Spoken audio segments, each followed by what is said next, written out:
हम अपने जीवन को उन ऊंचाइयों की ओर ले जाने का धीरे धीरे प्रयास कर पा रहे हैं जिनके बारे में अभी तक स्वप्न तो थे, साकार नहीं हुए थे। और साकार होने के लिए जीवन को कुछ ना कुछ आकार देना पड़ता है, तब जाकर वो साकार होगा। आप लोगों के घरों में भी कई ऐसे स्थान होते हैं जिन स्थानों को शायद हर घर अपने घर में रखना चाहता है।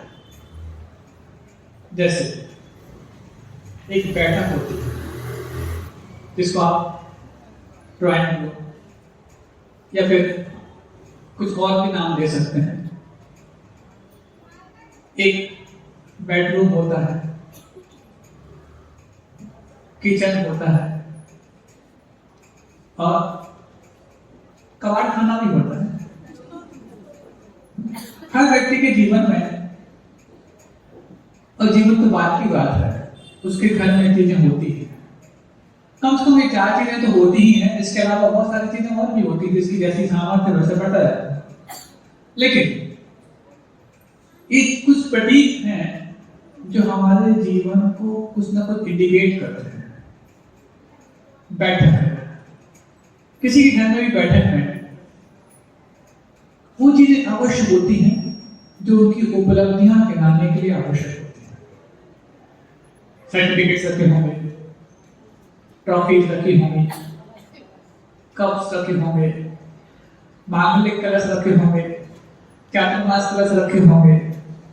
मतलब ये आपकी उपलब्धियां गिनाने के लिए उस बैठक में रखे जाते हैं। उनकी बैठक में सिर्फ आप नहीं बैठते, जिसमें मेहमान आकर के बैठ पाए, रिश्तेदार आकर के बैठ पाए, दूसरे और पड़ोसी आकर के बैठ पाए, उसका नाम बैठक होता है। नहीं तो बैठक तो वो भी होती है जहां पर आप बहुत दूसरे कार्यों के लिए बैठते हैं। तो उस बैठक में एक अपनी उपलब्धियों को गिनाया जाता है, दिखाया जाता है। वैसे भी जीवन हमारा जितना खाने के लिए आवश्यक है उससे दिखाने के लिए आवश्यक बन गया है, चीजों को इकट्ठा करने के रूप में। तो उसमें सब दिखाया जाता है। मतलब आपकी उपलब्धियां जो आज है वो अतीत में उपलब्ध की गई हैं, इसको वहां पर इंडिकेट किया जाता है। दूसरा बेडरूम होता है जिसको शयन कक्ष बोलते हैं, उर्दू में उसको ख्वाबगाह भी बोलते हैं। ख्वाबगाह मतलब यहाँ पर ख्वाब देखे जाते हैं, स्वप्न देखे जाते हैं। और स्वप्न हमेशा व्यक्ति अतीत के नहीं देखता, दिवा स्वप्न तो हमेशा भविष्य के देखे जाते हैं कि भविष्य में ऐसा होना चाहिए आदि। ये कुछ प्रतीक हैं। आपका बेडरूम भविष्य की ओर इंडिकेट कर रहा है, आपका ड्राइंग रूम या बैठक आपके अतीत की ओर इंडिकेट कर रही है। और एक और होता है किचन। किचन क्या? रसोई घर। और किचन इसलिए बोलना पड़ता है क्योंकि आपको रसोई घर बोलने के शायद समय में जल्दी ना आ पाए, क्योंकि उस जमाने में आप जी रहे हो जहाँ पर किचन शब्द बोलते ही तुरंत क्लिक कर जाता है। और रसोई घर बोलने में अब इसको डाइनिंग को रसोई बोलते हैं कि किचन को रसोई बोलते हैं, आप शायद कंफ्यूज हो जाता है। किसको बोलते हैं पता? रसोई घर किसको बोलते हैं? चौकी को, मतलब जहाँ पर भोजन किया जाता है अथवा जहाँ भोजन बनाया जाता है। साधनों की बात अलग है, आपकी हम बात कर रहे हैं, क्योंकि आप शायद रसोई घर पे बैठ के खाने वाले शायद कम होते हैं। तो जहां पर आपका भोजन बनाया जाता है उसको आप किचन रसोई घर बोलते हैं, और जहां भोजन कराया जाता है उसको डाइनिंग रूम या भोजनशाला बोलते हैं।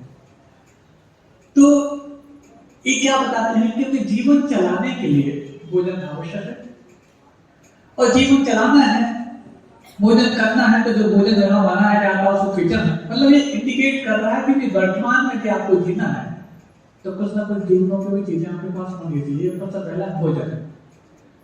व्यक्ति का जीवन कैसा है, वो कैसा जीता है, उसको यदि देखा जाए तो एक उसके भोजन और एक भोजनशाला, इन दो को देख करके आप परिचय प्राप्त कर सकते हैं कि आपका जीवन और आपका व्यक्तित्व हुआ कैसे है।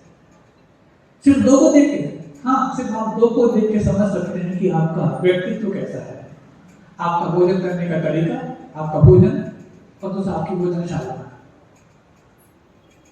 चौथी चीज कबाड़ खाना।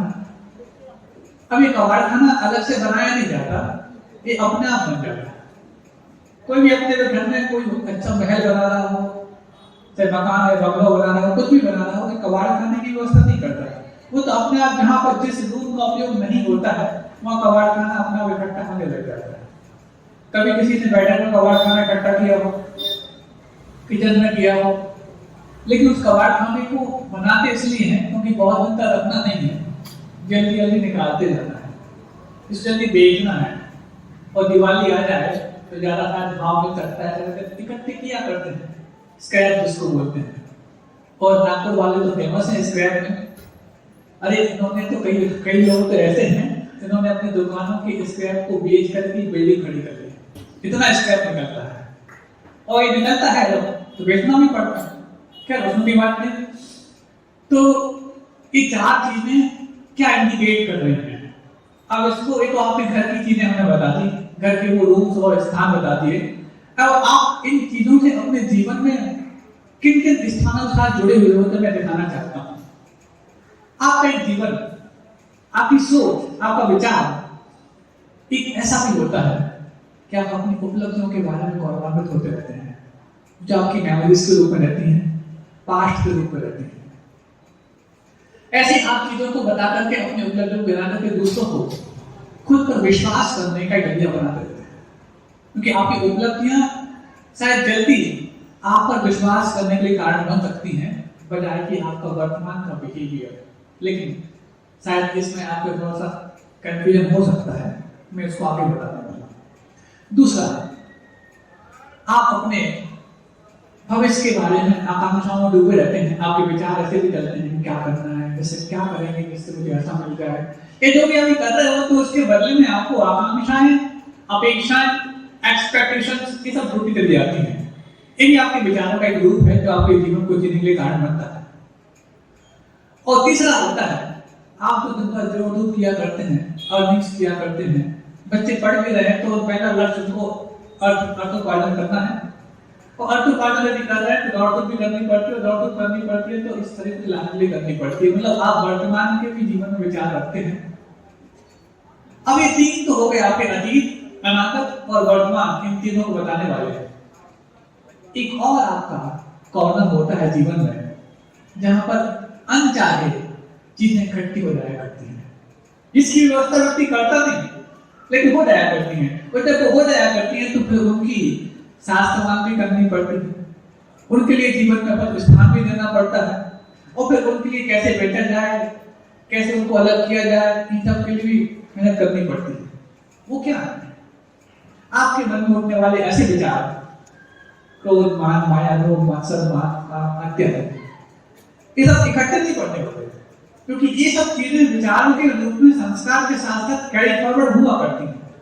बाकी सारी चीजें आपके जीवन में कैरी फॉरवर्ड होकर के आए जरूरी नहीं, लेकिन इन सबको कैरी फॉरवर्ड करने में ज्यादा दिक्कत नहीं होती, ये आपके साथ जुड़ते चले जाते हैं, जो कवाड़ा बोलते हैं।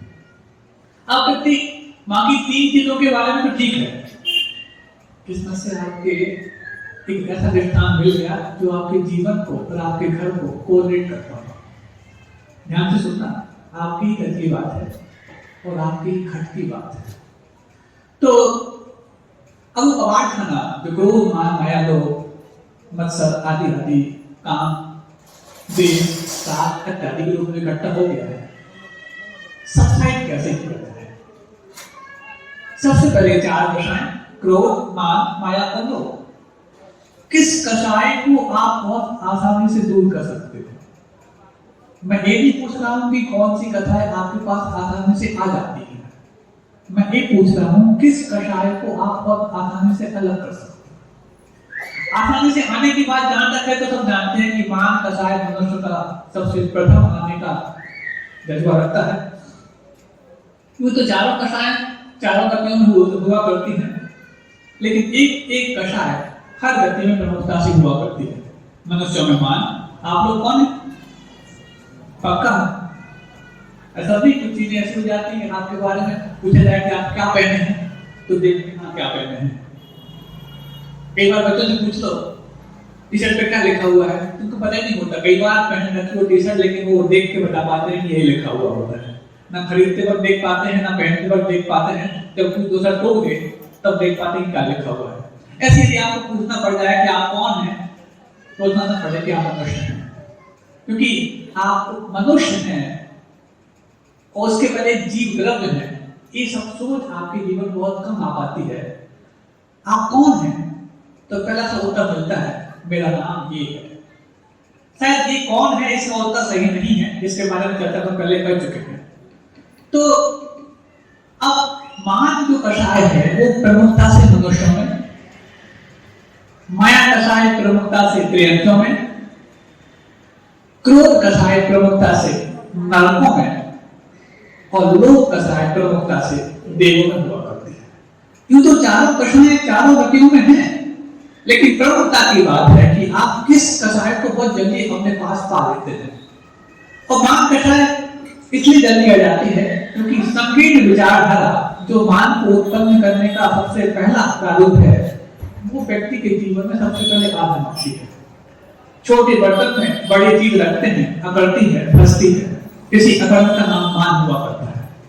आपके जीवन से जुड़ी हुई छोटी छोटी चीजों को छोटे छोटे उदाहरणों से मैं बताने जा रहा हूं। आप इन उदाहरणों से जुड़ने का प्रयास अवश्य करना। कोलाहल आसपास कहां हो रहा है, क्यों हो रहा है, इसकी व्यवस्था भी करते जाना।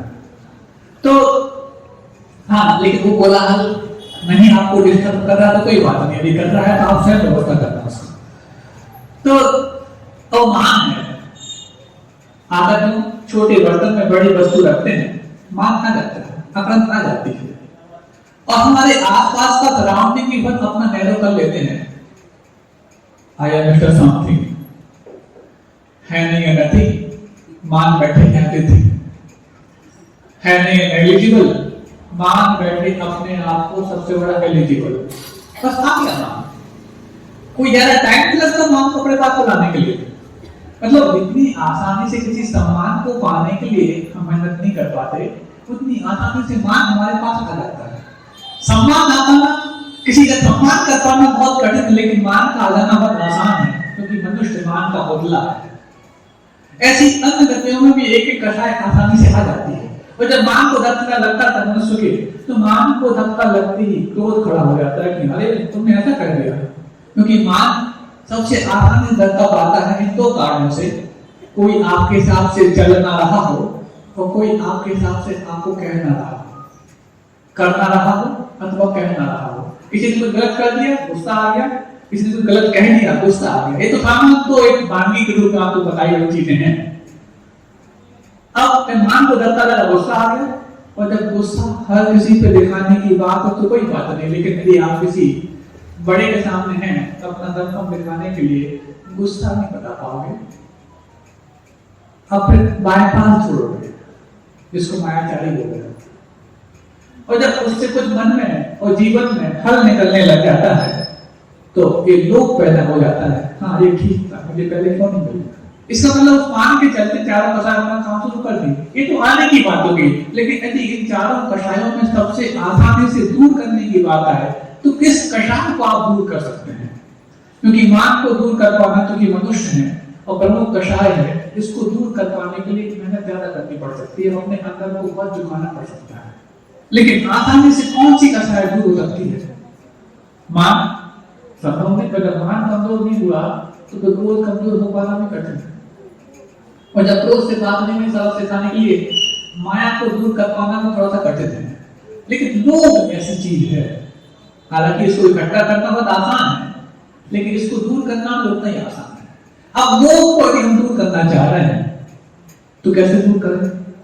ऐसा नहीं कि अपने आप को ब्रॉड माइंडेड बना लें, ऐसा नहीं कि आप अपनी मायाचारी को सरलता से तब्दील कर लें, ऐसा नहीं कि आप अपने उस मान को बिना हिंदू में तब्दील कर लें।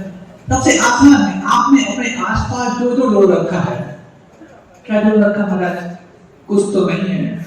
इस बार तो 3 महीने में कितना छोड़ा वो तो हम ही जानते हैं। दुनिया भी हमारे ऊपर मान को रखती है कि नागपुर वालों ने 3 महीने के दौरान इतना बड़ा कीर्तिमान स्थापित कर दिया। अब बता भारत के लिए कीर्तिमान बनाया है तो कुछ ना कुछ छोड़ा होगा, तभी तो बनाया है। सोच रहे हैं आप लोग क्योंकि सब घरों में कृष्ण का जैसे कीर्तिमान बने हैं, सबने अपनी सामर्थ्य को पहचाना है, वो सामर्थ्य को इसलिए पहचान पाए हैं। एक घटना याद आ गई, बीच में ले आता हूं मैं। ये शायद आपने रामायण में देखी होगी। ये घटना है, हम इसको इसलिए बता रहे हैं, भले ये आपको पद्म पुराण में सुनने को मिले या ना मिले, पढ़ने को मिले या ना मिले, लेकिन जहां आपने वो देखी है वहां तो आपके दिमाग में होगी। क्या रामायण की बात है? क्योंकि रामायण से बहुत पहले से चलता है, उस समय देखे गया। तो जब भगवान को अपनी सामर्थ्य का एहसास नहीं हो रहा था कि वो एक समुद्र को पार कर पाएगा नहीं कर पाएगा, और पार करके लंका पहुंच पाएगा कि नहीं पहुंच पाएगा जहां पर सीता है। तो कई लोगों ने कहा उससे, तुम कर सकते हो ऐसे। अरे मैं कैसे कर सकता हूं, मैं भी तो तुम्हारे जैसा मानव नहीं हूं, ऐसा उसने बताया। मैं कैसे कर सकता हूं? तो एक व्यक्ति था, काले काले इसके बाल थे, ऐसा उसको दिखाया गया। मैं प्रतीकात्मक बात कह रहा हूं कि फिल्म में पता नहीं वैसा सब तरह की नहीं है, लेकिन एक आपको बताना चाह रहा हूं, जामवंत जिसको बोलते हैं। तो जामवंत क्योंकि वहां पर एक थोड़े से प्रबुद्ध माने जाते थे, एक गुरु माने जाते थे। उन्होंने कहा, तुम्हें पता होना चाहिए कि तुमने पूर्व में कितनी बड़ी बड़ी उपलब्धियां प्राप्त की हैं, और तुम्हारे पास वो सामर्थ्य है कि तुम इस समुद्र को पार कर सकते हो, तुम संकट मोचन बन सकते हो। मेरे पास क्या है? उन्होंने कहा, थोड़ा सा अपने हाथ को हाई करके देखो, हो सकता है आपको पहचान हो कि आपके पास साहस है। तो उन्होंने अपने क्लू दिए, कुछ टास्क दी, उस टास्क को उन्होंने जब प्राप्त कर लिया तो हनुमंत को जामवंत के कहने पर अपनी शक्ति का एहसास हो गया। ऐसे ही जब हम लोग यहाँ पर आए तो सभी महाराजों के आने के बाद आपको लगा कि शायद कोई बाहर से कोई आएगा, बाहर से आएगा और बाहर संबंध बना जाएगा, सब व्यवस्था अपना आप हो जाएगी, क्योंकि इतिहास है। लेकिन नहीं, आपको आपकी सामर्थ्य का एहसास कराने की बात थी। आपको सब अनुमान हो, और गुरुदेव श्री राम है, और जब राम के हनुमान अपनी शक्ति का अनुमान न कर पा रहे हो तो आवश्यकता पड़ती है जामवंत की। और जब यहाँ पर 6 जामवंत आए तो आप अपनी सामर्थ्य का एहसास कर गए, और वो कारनामा करके दिखा दिया जो आपको गर्मी में यहाँ आने के पश्चात शायद आपको एहसास भी नहीं हो पा रहा था कि हम ऐसा कर पाएंगे। आप ही के अंदर वो सामर्थ्य किया आपने ही है, उसको अब साकार रूप भी आपको ही देना है। क्योंकि अभी स्वीकृतियां हुई हैं, स्वीकृतियों को आकृतियों का रूप मिलने लग गया है, अब उसमें गति और बढ़ानी आवश्यक है। तो कहते हम जा रहे थे कि 4 कषायों में से किस कषाय को आप आसानी से सब्सक्राइब कर सकते हैं। क्योंकि जब भी आपके घर में कबाड़ खाना होता है, कबाड़ खाने की चीजें भी जल्दी घर से बाहर निकालना आसान नहीं होता। सबसे पहले उस चीज को अपन ढूंढते हैं जो बहुत ही बिल्कुल वेस्टेज हो, कोई दोबारा उपयोग में आने की संभावना ना हो, हाँ बेच दो। इतने को यदि कबाड़ निकल रहा हो आसपास से, वो कबाड़ निकल रहा हो, बोल दे दिवाली के समय क्या बोलता है, ले आओ, ऐसे बोलता है, हाँ जो भी अपनी भाषा में बोलता है, तो उसको देकर के हाँ ये जो 3 चप्पल हैं, पुरानी चप्पल हैं, पुराने जो कुछ भी वेस्टेज चीजें हैं, प्लास्टिक के आइटम, अब 3 चप्पल कहाँ रखे महाराज, 3 चप्पल तो पुरानी बात हो गई। अब तो प्लास्टिक के आइटम देखते हैं, क्योंकि जितना स्क्रैप प्लास्टिक का निकलता है उतना किसी और चीज का नहीं निकलता।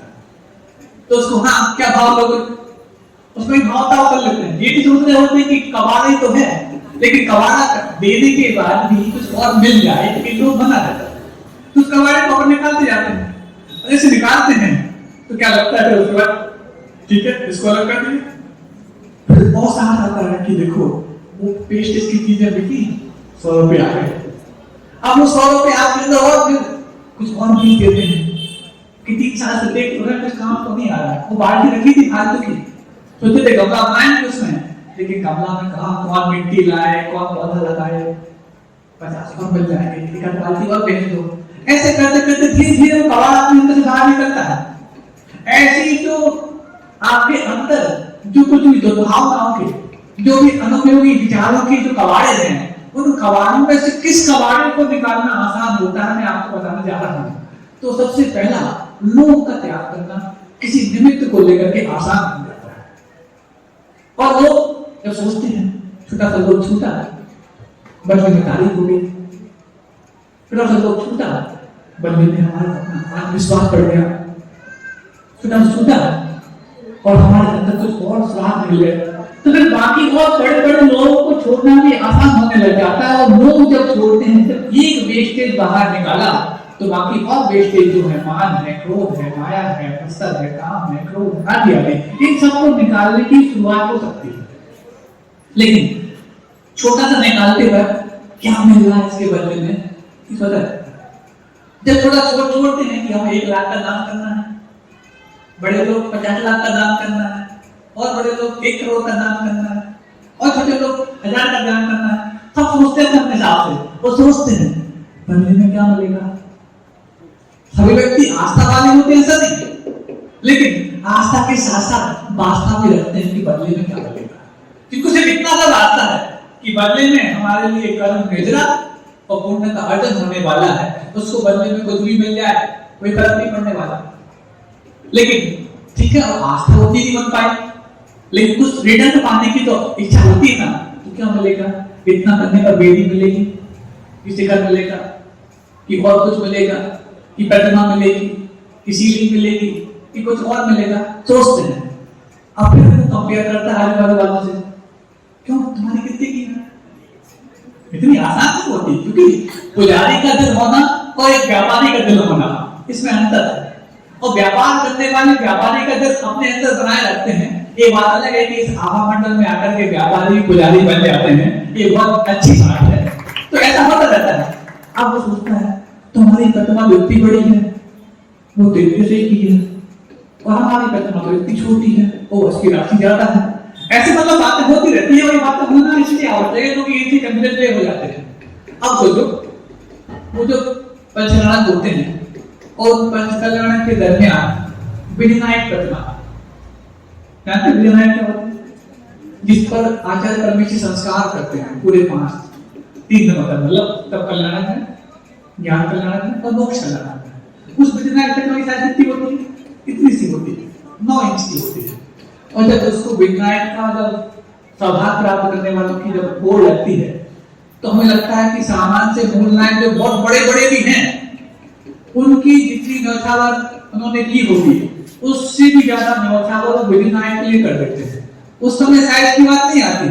अरे मूलनायक से बढ़कर के भी विधिनायक की बात तो सिर्फ 9 इंच की है। मूलनायक भले आपके 9 फीट के हो, 20 फीट के हो, 24 फीट के, कितने भी हो, नहीं, विधिनायक, क्योंकि इसका संस्कार कौन कर रहा है? गुरुदेव कर रहे हैं। तो गुरुदेव के संस्कार के माध्यम से प्रतिमा आपके लिए इतनी कदर करने वाली हो जाती है। पूजनीय तो मूलनायक भी है, पूजनीय तो विधिनायक भी है, लेकिन जिस पूजनीय ने हमारी प्रतिमा पर सबसे पहले संस्कार किया है, वो हमारे लिए बहुत ज्यादा प्रशंसनीय बन जाती है और अनुकरणीय बन जाती है। वहां पर फिर पुजारी का दिल आता है, व्यापारी का। ऐसे ही अब ये मत सोचना कि हमारी प्रतिमा कौन सी छोटी है कि बड़ी है, खड़गासन है कि पद्मासन है, ये दिमाग में विचार मत लाना, क्योंकि ये दिमाग में विचार आते हैं व्यापारी के। हमेशा ध्यान रखना, ध्यान क्या रखना? हाथ और दिमाग, ये 2 चीजें ऐसी होती हैं कि हाथ ठंड में काम नहीं कर पाता और दिमाग घमंड में काम नहीं कर पाता। फिर से बोले, हाथ जो होता है ना, ठंड में काम नहीं कर पाता, अकड़ जाता है, और दिमाग घमंड में काम नहीं कर पाता, अकड़ जाता है। इसलिए इनको ठंड से और घमंड से बचाए रखना, आपकी अकड़ अपने आप ठीक ठाक हो जाएगी। तो बस बात चल रही थी, अब कैसे किया जाए, वो कैसे अपने अंदर वो लोग पैदा हो जाता है। एक छोटी सी कहानी आप सुनो। एक सेठ जी थे और सेठ जी का एक नौकर भी था। अब सेठ ने तो नौकर के बगैर सेठ की क्या कीमत, और नौकर है सेठ के बगैर उसे क्या बचा। तो वो सेठ जी का नौकर सफाई करता था, कामकाज करता था, आप घरों में करते होंगे। और कामकाज करते करते एक दिन क्या हुआ, एक घड़ी सफाई करने में नीचे गिर गई और टूट गई। अगर वो घड़ी टूट गई तो फिर क्या था, उस नौकर ने सोचा अब तो पिटाई लगेगी, डांट पड़ेगी, पैसे काटे जाएंगे, और पता नहीं हो सकता है इतनी सी बात को लेकर के रजिस्ट्रेट भी कर दिया जाए और कमरे से निकाल भी दिया जाए। ये सारी बातें उसने दिमाग में रख ली। अब इनमें से पता नहीं क्या होता है। लेकिन सेठ जी थे, ठंडे दिमाग के थे, स्नान करके आए थे और पता लगा, वो पता क्या लगता, उसने स्वयं कन्फेस कर लिया, घड़ी टूट गई। अच्छा, तोड़ दी, ऐसी बिल्कुल मुस्कान खाता, तोड़ दी, हाँ टूट गई। सावधानी से काम करना चाहिए था। अब ये तो नहीं कह सकता कि हम सावधानी से कर रहे थे, क्योंकि सावधानी से कर तो टूटी कैसे? जी आगे ध्यान रखूंगा। वैसे ये मेरी शादी में मिली थी, ऐसा वो बोल रहा है। अब तो बड़ी समस्या है कि शादी में मिली हुई चीज तो हर व्यक्ति को दी होती है, क्योंकि ससुराल से मिलती है। ससुराल की मिली सारी चीजें अच्छी लगती है, सिवाय ये समझदार जो हंस गए समझ में आ गया। तो अब घड़ी थी, घड़ी जो थी वो अपने आप में थी, टूट गई। अब इतने में वो थोड़ा सा यहाँ वहां हुआ, नौका सोचा जहां डांट नहीं पड़ता, इतने बदल के में ले लिया इस चीज को।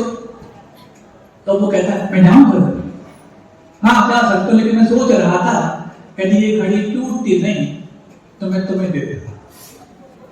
अब देखो, अभी तक उस नौकर को इस घड़ी टूटने का कोई गम नहीं था, क्योंकि घड़ी टूटने का यदि गम होता तो टूटते वक्त ज्यादा हो जाता है। लेकिन जैसे ही पता लगा कि यदि टूटती नहीं तो मुझे मिल जाती, अब उसको अफसोस और गहरा गया कि इतनी सी भी ध्यान नहीं रख सकता मैं, 2-3 तमाचे पर अपने आप को मारता है, इतनी सी बुद्धि नहीं आ पाई कि सफाई करते वक्त कपड़ा मारा जाता तो कैसे मारा जाता है, और मारा जाता है तो सोच देता कि यदि टूट जाएगी तो तेरा कितना बड़ा लाभ मारा जाएगा। अब देखो, ऐसे ही हमारे अंदर जीवन में किन किन कारणों से लोग पैदा हो जाते हैं। घड़ी साज की दुकान में घड़ी टूट जाए कोई दिक्कत नहीं, सेठ जी के हाथ से घड़ी टूट जाए कोई दिक्कत नहीं, खुद के हाथ से घड़ी टूट जाए कोई दिक्कत नहीं।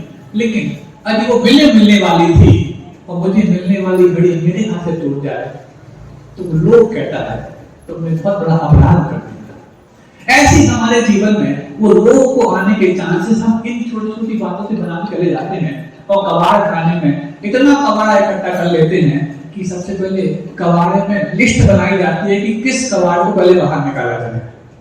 तो लिस्ट बनाना इसलिए आसान बता रहा हूं क्योंकि मान, क्रोध और माया जो 4 प्रमुख कबाड़े हैं, उनमें से 3 को छोड़ पाना ज्यादा कठिन है। लोभ को छोड़ने के लिए सिर्फ एक वस्तु को बाहर करना पड़ता है, क्रोध को छोड़ने के लिए वस्तु बाहर करो, छूट पाट जरूरी नहीं। मान को छोड़ने के लिए किसी चीज को बाहर करो, छूट पाट जरूरी नहीं।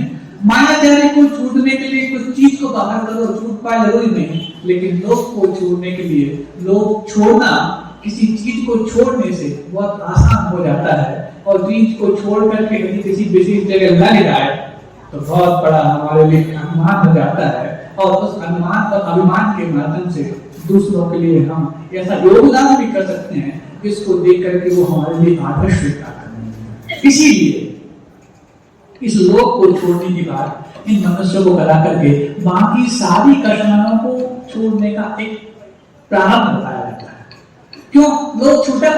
अब इस लोक के कारण आप अपने आप में गुमान कर रहे थे, क्योंकि लोक से अर्जित वस्तु जो आपके अंदर मान के लिए कारण बने थी, उपलब्धि के कारण वो मान जो क्षतिग्रस्त हो रहा, और जिस मान को लेकर के आप क्रोध करते थे बार बार, वो क्रोध भी कमती पड़ेगा, और जिस क्रोध को बात नहीं बनती थी तो मायाचारी झूठते थे, वो माया भी कमजोर हो जाएगी। कितना आसान उपाय है कि आप अपने घर से सबसे पहला कबाड़ा इस लोक का बाहर करो, बाकी सारे कबाड़ों को लिंक मिल जाएगी, उस सुविधा को शुरुआत मिल जाएगी, वो भी अपने जीवन से बाहर चले जाएंगे।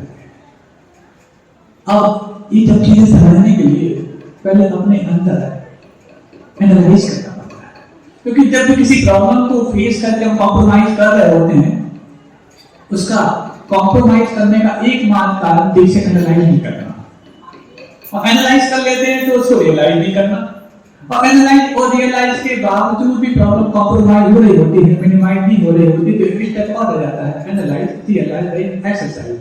फिर जाके जो प्रॉब्लम कॉम्प्रोमाइज हो रही थी वो मिनिमाइज ही होती है, जो अभी तक क्रिटिसाइज कर रही थी।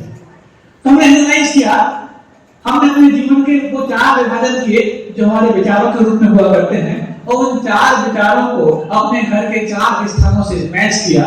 क्या किया? किचन, बैठक, कबाड़ खाना और बेडरूम।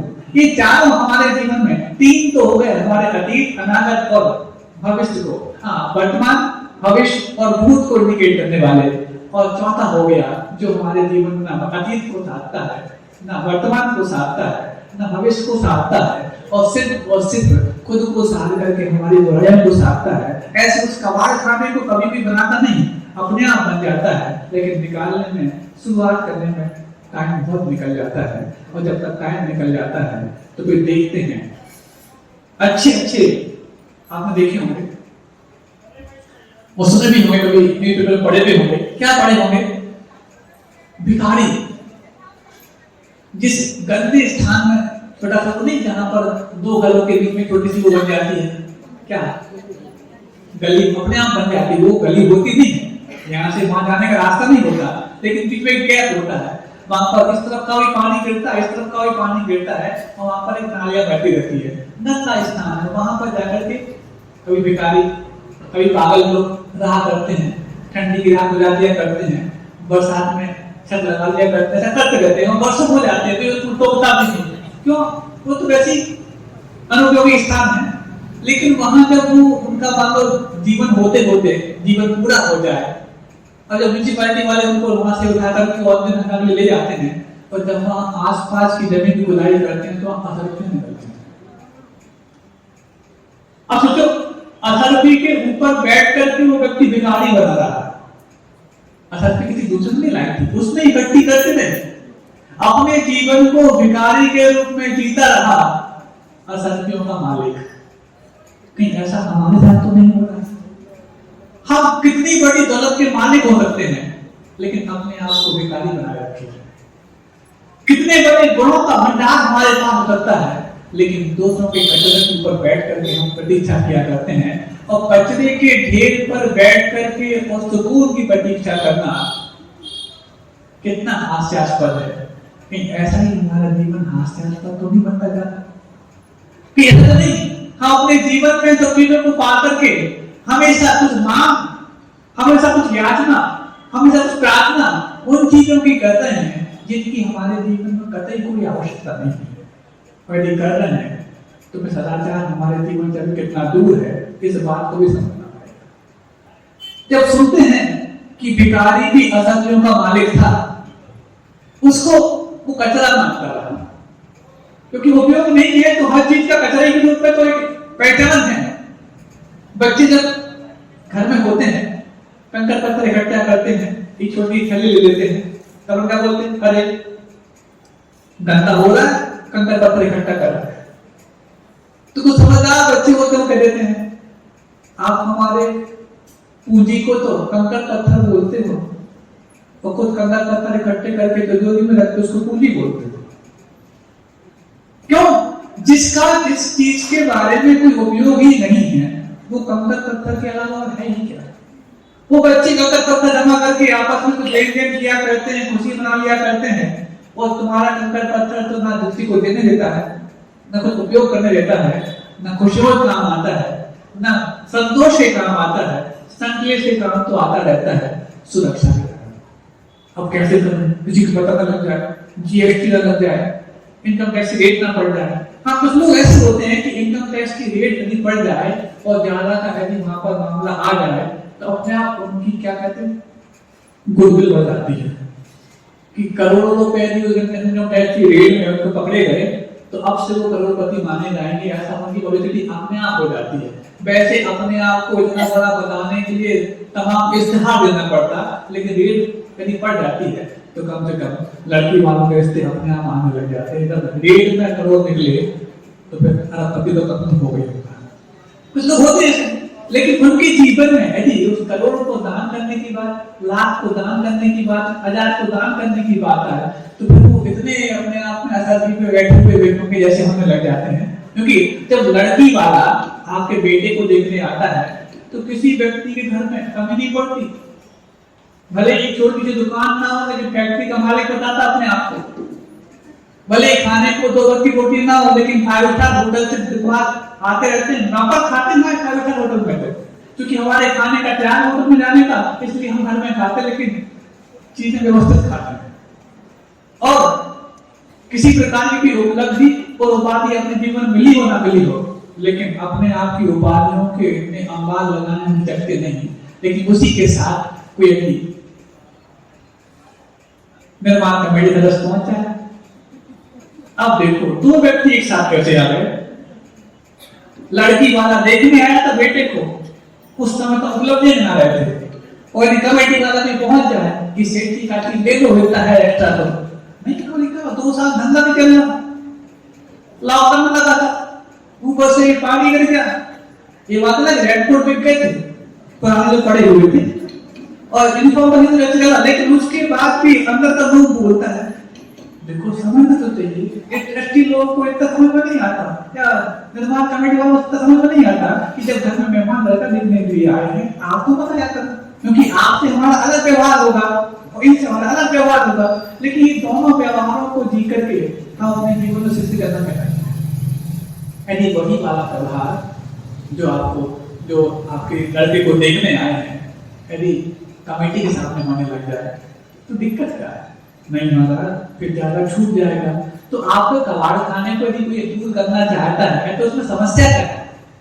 कबाड़ खाना है महाराज, तो मुश्किल से इकट्ठा किया है, मुश्किल से इकट्ठा किया है वस्तु के रूप में, लेकिन आसानी से इकट्ठा हो गया लोग के रूप में। लोग कबाड़ा है, उस लोग के कारण आपके पास जो इकट्ठी हुई वस्तुएं हैं, उन वस्तुओं को यदि दूर करना चाहते हो तो शुरुआत अवश्य करनी पड़ेगी, क्योंकि शुरुआत करने के लिए महान नहीं बनना पड़ता, लेकिन महान बनने के लिए शुरुआत अवश्य करनी पड़ती है। अहिंसा परमो धर्म की, बोधि समाधि परिणाम सुधि, स्वात्मोपलब्धि शिक्षा सिद्धि, चिंतामणि चिंतित वस्तु दाने, कामन में मानस में